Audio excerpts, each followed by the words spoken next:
অৰণ্য মানৱ পদ্মশ্ৰী যাদৱ পায়েঙলৈ অৰণ্য প্ৰহৰী বঁটা প্ৰদান। এই বঁটা প্ৰদান কৰি দেৰগাঁৱৰ কম্পিউটাৰ প্ৰশিক্ষণ কেন্দ্ৰ NBCE Jewel centre smart learning এনাজৰী 2026 বিশেষ অনুষ্ঠানত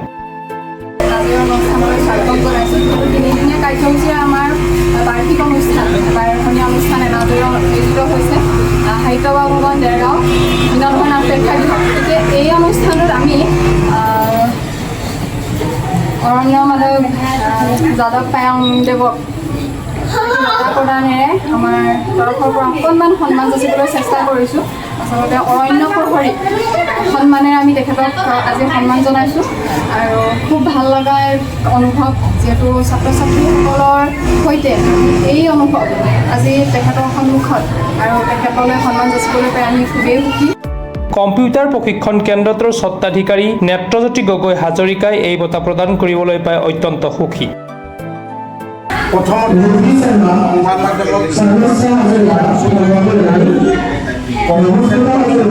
উদগনি ছাত্ৰ ছাত্ৰীসকলক দিছে, তাৰ বাবে তেখেতসকল এইকাৰণে পাত্ৰ যে প্ৰকৃতিৰ লগত সমন্বয় ৰাখি কেনেকৈ জীয়াই ৰাখিব লাগে, সাধু কথাৰ পৰা মোবাইল নোচোৱাকৈ সেই পদক্ষেপটো বহুত ভাল। কাৰণ বিদেশত দেখিছোঁ চীন, টাইৱানত, তাত ফ্ৰান্সৰ তাৰ ল'ৰা ছোৱালী ইউনিভাৰ্চিটিলৈকে মোবাইল ইউজ কৰিব নিদিয়ে। তাহাঁতৰ ল'ৰা ছোৱালীয়ে এইকাৰণে টেকন'লজিতে নালাগে, পৃথিৱীৰ ভিতৰতে খেলা ধূলাতে বহুত উচ্চ।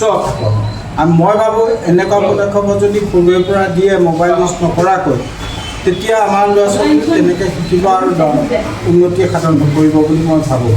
আৰু আপোনালোকৰ নিউজ চেনেলৰ যোগেদি মই সমগ্ৰ অসমৰ দ্বাৰা ভাৰতৰ ছাত্ৰ ছাত্ৰীক সৰুৰে পৰা মোবাইল ইউজ কৰিবলৈ নিদি যদি আমাৰ নিজৰ মাতৃভাষাৰ শিক্ষা জ্ঞান আৰু সাধু যোগেদি যদি ল'ৰা ছোৱালীক শিক্ষা দিয়ে, মন মগজুটো বিকাশ হ'ব। মন মগজুটো বিকাশ হ'লে তেতিয়া দেশ আৰু জাতিৰ উন্নতি হয়। তেওঁ মাতৃভাষাত দিব লাগে, আনৰ ভাষাত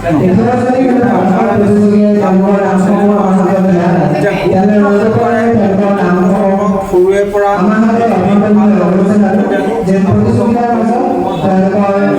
আৰু এই ক্ষেত্ৰত পৃথিৱীৰ সমগ্ৰ বিশ্বই আজি জলবায়ু পৰিৱৰ্তন হৈছে। জলবায়ু পৰিৱৰ্তনৰ লগতে COVID-19 আহিছে, বিশ্ববাসীক পোৱাৰ দিছে।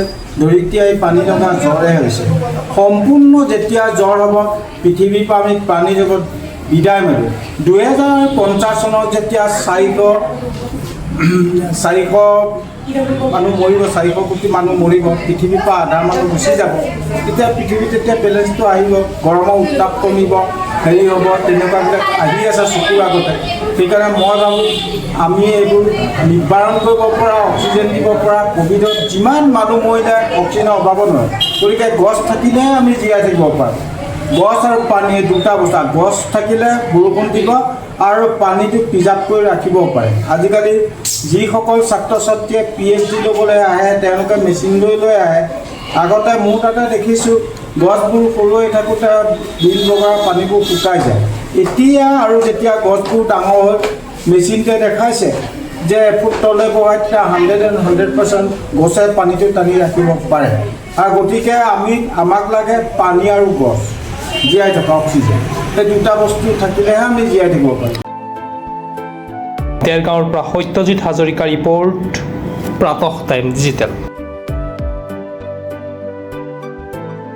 শদিয়াৰ পৰা ধুবুৰীলৈ, বৰাকৰ পৰা ব্ৰহ্মপুত্ৰলৈ সকলোৰে মাজত চিনাকি এটা নাম প্ৰাতঃ টাইম।